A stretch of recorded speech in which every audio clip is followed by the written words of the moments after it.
ഞാൻ വളരെ കൈകൂപ്പി പിടിച്ചുകൊണ്ട് പറയാനാണ്, നിങ്ങൾ ദൈവത്തെ ഓർത്ത് ഈ സമയത്ത് എല്ലാവരും ഈ സഹോദരിക്ക് വേണ്ടി പ്രാർത്ഥിക്കും. അവർ ആയുസിലേക്ക് എത്തി പിഞ്ചു കുഞ്ഞിന് ഒരു അമ്മ ആവശ്യമായിട്ടുണ്ട്. ഞാനതാ നിങ്ങളോട് പറയാം, ഈ പൊന്നോമന പുത്രന് ഇവനൊരു അമ്മ ആവശ്യമായിട്ടുണ്ട്. അത് നിങ്ങൾ ഓർക്കണം. ആ കുഞ്ഞിനെ അവനെ നല്ല രീതിയിൽ ഒരു 16 വയസ്സുള്ള പ്രായം അവനെ പൊന്നോമന പോലെ വളർത്തിക്കൊണ്ട് വന്ന് അവനെ ഒരു കാര്യം എത്തിക്കാൻ അമ്മ ആവശ്യമുണ്ട്. അതുപോലെ തന്നെ നിങ്ങൾക്കറിയാവുള്ളൂ രാഹുൽ ദാസ് എന്ന് പറയുന്ന കിച്ചുവിന് അവനെ ഒരു വളർത്തമ്മയുടെ ആവശ്യമുണ്ടെങ്കിൽ തീർച്ചയായിട്ടും അവനും ഈ കുഞ്ഞിന് വേണ്ടി ഈ അമ്മയ്ക്ക് വേണ്ടി പ്രാർത്ഥിക്കും എന്ന് എനിക്ക് നല്ല ഉറപ്പുണ്ട്. ഒരിക്കലും ഇന്ന് പ്രാർത്ഥിച്ചപ്പോൾ ഈ വീട്ടിൽ കുടുംബ പ്രാർത്ഥനയിലും അവരെന്നും ഈ രാഹുൽ ദാസ് എന്ന് പറയുന്ന കിച്ചുവിന് വേണ്ടി പേര് പറഞ്ഞ് പ്രാർത്ഥിക്കും. Welcome back to my YouTube channel. തീരെ വൈകി ഞാൻ ഐസിന്ന് വന്നിട്ട് എഴുന്നേറ്റിട്ടില്ല. കിടപ്പ് തന്നെയാണ്, ഛർദിൽ കിടപ്പ് തന്നെയാണ്. രേണുവിൻ്റെ ഇപ്പോഴത്തെ അവസ്ഥ എല്ലാവർക്കും അറിയാവുന്ന ഒരു കാര്യം തന്നെയാണ്. രേണുവിൻ്റെ ഒരു പുതിയ വീഡിയോ രേണു അപ്ലോഡ് ചെയ്തിട്ടുണ്ടായിരുന്നു. പക്ഷെ അതിൽ രേണുവല്ല, ബിഷപ്പാണ് സംസാരിച്ചിരിക്കുന്ന ചില കാര്യങ്ങളൊന്നും. അതായത് പ്രാർത്ഥനയ്ക്ക് വന്നപ്പോഴത്തേക്കും ചില കാര്യങ്ങളൊക്കെ തന്നെ തുറന്ന് പറയുന്ന ഒരു സംഭവമാണ് നീ കണ്ടതെന്ന് പറയും. രേണുവും അതിൽ സംസാരിച്ചിട്ടുണ്ടായിരുന്നു. രേണു കിടക്കുമായിരുന്നു. ആ ഒരു വീഡിയോ കാണുമ്പോൾ തന്നെ മനസ്സിലാവും ക്ഷീണവും കാര്യങ്ങളും ഹോസ്പിറ്റൽ വിസിറ്റും കാര്യങ്ങളൊക്കെ ആയിട്ട് പുള്ളിക്കാരി കടന്നുകൊണ്ട് സംസാരിക്കുന്ന ഒരു ഇതായിരുന്നു ആ ഒരു വീഡിയോ കാണാൻ പറ്റിയെന്ന് പറയും. ബിഷപ്പ് ചില കാര്യങ്ങളൊക്കെ തന്നെ പറഞ്ഞിട്ടുണ്ടായിരുന്നു.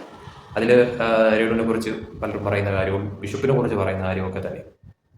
അതിൻ്റെ ഇടയിൽ കൂടി ഈ പറയുന്ന രീതിയിൽ കിച്ചുവിൻ്റെ പേരും കൂടി, അതായത് സുധിയുടെ മകൻ്റെ പേരും കൂടി അച്ഛൻ ചില കാര്യങ്ങൾ പറയുന്ന തരത്തിലോട്ട് നമ്മൾ കേട്ട ഒരു കാര്യം തന്നെയാണ്.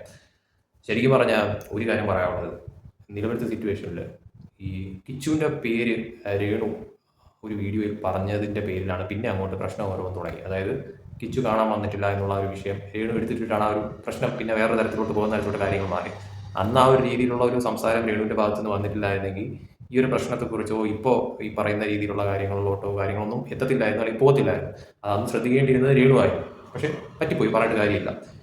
വീണ്ടും ഇനിയിപ്പോൾ ഈ പറയുന്ന രീതിയിൽ കിച്ചുവിൻ്റെ പേര് എന്തു തന്നെ ആയാലും ശരിക്കും പറഞ്ഞാൽ വലിച്ചിടാതിരിക്കുന്നതാണ് നല്ലതെന്ന് പറയുന്നത്. എന്തായാലും ഇപ്പോൾ കിച്ചിന് വേണ്ടിയിട്ട് പ്രാർത്ഥിക്കുന്നു എന്നൊക്കെ പറയുന്നുണ്ട്. എന്ത് തന്നെ ആയാലും നീ എന്തൊക്കെ വിഷയമായാലും ശരിക്കും പറഞ്ഞാൽ നിലവിലത്തെ സിറ്റുവേഷനിൽ ഇപ്പോൾ ബിഷപ്പിൻ്റെ കാര്യം, ബിഷപ്പിനെ കുറിച്ച് ഒരുപാട് കാര്യങ്ങളോ അതും ഇതും മറ്റതെന്ന് പറഞ്ഞിട്ട് ഒരുപാട് കാര്യമൊക്കെ പറയുന്നുണ്ടായിരുന്നു. അപ്പോൾ ശരിക്കും പറഞ്ഞാൽ നിലവിലത്തെ സാഹചര്യത്തിൽ കിച്ചുവിൻ്റെ പേര് ഈ പറയുന്ന രീതിയിൽ സോഷ്യൽ മീഡിയയിൽ വന്ന് ഇപ്പോൾ രേണുവിൻ്റെ വീഡിയോസിലെ കാര്യങ്ങളിലൊക്കെ ആയാലും പറയുന്നത് അവോയ്ഡ് ചെയ്യുന്നതായിരിക്കും നല്ലതെന്ന് പറയുന്നത്. കാരണം അവൻ്റെ വഴിക്ക് എന്താണെന്ന് വെച്ചാൽ ചെയ്തോട്ടെ, അവൻ്റെ വഴിക്ക് ജീവിച്ചോട്ടെ, അത് മുന്നോട്ട് പോകട്ടെ.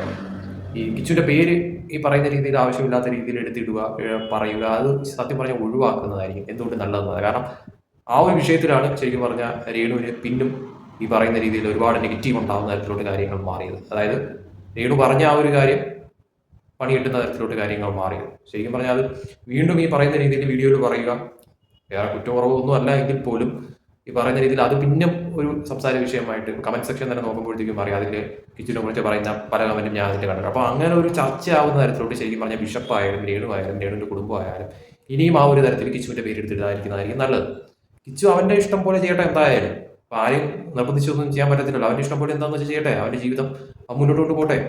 അവനിപ്പോൾ ഈ പറയുന്ന രീതിയിൽ കാണാൻ വരുന്നതും കാണാൻ വരാതിരിക്കുന്നതും അവന് മുന്നോട്ട് ജീവിക്കുന്ന കാര്യമായാലും ഒക്കെ തന്നെയും അവൻ്റെ തീരുമാനങ്ങളാണ് അതെന്ന് പറയുന്നത്.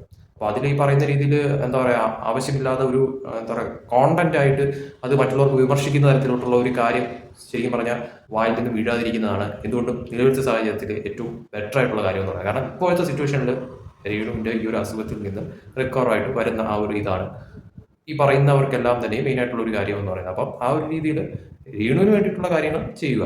അതിനിടയിൽ കൂടി ഈ പറയുന്ന രീതിയിൽ വീഡിയോസും കാര്യങ്ങളൊക്കെ തന്നെ വല്ലപ്പോഴും ചെയ്യുന്നതായിരിക്കും നല്ലതെന്ന് പറയുന്നത്. കാരണം ഇപ്പോഴത്തെ സിറ്റുവേഷനിൽ ശരിക്കും പറഞ്ഞാൽ ഒരുപാട് ഈ പറയുന്ന രീതിയിൽ ആവശ്യമില്ലാത്ത കാര്യങ്ങൾ എന്തെങ്കിലുമൊക്കെ വന്നു കഴിഞ്ഞാൽ അത് പിന്നെ ചർച്ചാ വിഷയമായി പോകുന്ന തരത്തിലോട്ട് കാര്യങ്ങൾ മാറുമെന്നുള്ളത് 100% ഉറപ്പാണ്. അതുകൊണ്ട് ആ ഒരു തരത്തിലോട്ട് ആക്കാതിരിക്കുന്നതായിരിക്കും നല്ലത്. രേണു എത്രയും പെട്ടെന്ന് നല്ല രീതിയിൽ സുഖമായിട്ട് തിരിച്ചു വരാനായിട്ട് സാധിക്കട്ടെ എന്ന് തന്നെയാണ് ഞാൻ ആഗ്രഹിക്കുന്ന കാര്യം എന്ന് പറയുന്നത്. അപ്പോൾ ആ ഒരു രീതി കാര്യങ്ങൾ നടക്കട്ടെ. അതിൻ്റെ ഇടയിൽ ഈ പറയുന്ന രീതിയിൽ കിച്ചുവിൻ്റെ പേരും ഈ പറയുന്ന രീതിയിൽ കിച്ചുവിനെ കുറിച്ചുള്ള കാര്യങ്ങളോ ഒന്നും തന്നെ സോഷ്യൽ മീഡിയയിൽ വന്ന് വീണ്ടും ഒരു ചർച്ചയ്ക്ക് ഇടയാക്കുന്ന തരത്തിലോട്ട് സംസാരിക്കാതിരിക്കുന്നതായിരിക്കും എന്തുകൊണ്ടും ഇപ്പോഴത്തെ സിറ്റുവേഷനിൽ നല്ലതെന്ന് പറയുന്നത്. അവൻ്റെ കാര്യം നോക്കി മുന്നോട്ട് പോകുന്നുണ്ട്.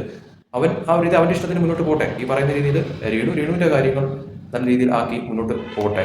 ഇപ്പോഴത്തെ സിറ്റുവേഷനിൽ നിന്നും റിക്കവറായിട്ട് വരാനായിട്ട് സാധിക്കട്ടെ.